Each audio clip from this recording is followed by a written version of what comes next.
Before we get into this week's video, don't forget to subscribe for a new video every Monday. Blockbuster was founded in 1985. It had a great business model. You buy a store and a bunch of movies, and then you rent them out until you made your money back. Then you sell them back to the customers and buy a new batch. They did this over and over again, growing in numbers. When they started in 1985, they had one location, and by 2001, they had over 7,000. Their peak year when it comes to locations was in 2004, when they had 9,094 locations, and from then on it all went downhill. There were many things that led to Blockbuster's demise, but the major one is that they failed to adapt to the changing world quickly enough. They got involved in streaming videos on demand using fiber optic technology. That was one of their major attempts, but it mostly failed because they were in a partnership with Enron. And the attempt was unsuccessful also because it was too late.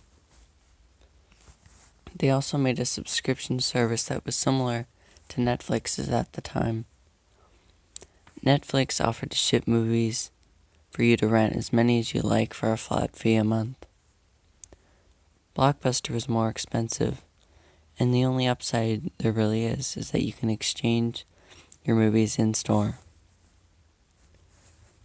Netflix was almost bought by Blockbuster for $50 million, but the deal was declined by Blockbuster. Netflix is now worth over $166 billion. At the time, it wasn't necessarily a bad decision. They weren't aware of how successful it would be in the future, and they thought they could compete with Netflix. Blockbuster was unwilling to change their business model greatly because it would eliminate late fees. They relied very heavily on late fees. They were a large part of their business model. Eventually, they got rid of late fees, but it was to a large hurt to the company, and it was far, far too late. It basically worked like this. After a certain period of time, you go through a grace period, and then you would own the movie, but the consumer would likely not return the movie for a while because they saw no reason to, and they were running out of merchandise to rent out. So what happened to Blockbuster? They failed to change technology quickly enough, going online. They made some attempts, but those attempts were kind of on the side, whereas they continued to grow in stores. Netflix, on the other hand, they continue to grow their online presence, focusing on that.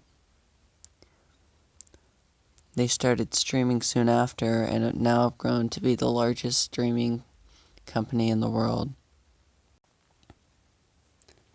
Thanks for watching this video, and please subscribe for new videos every Monday.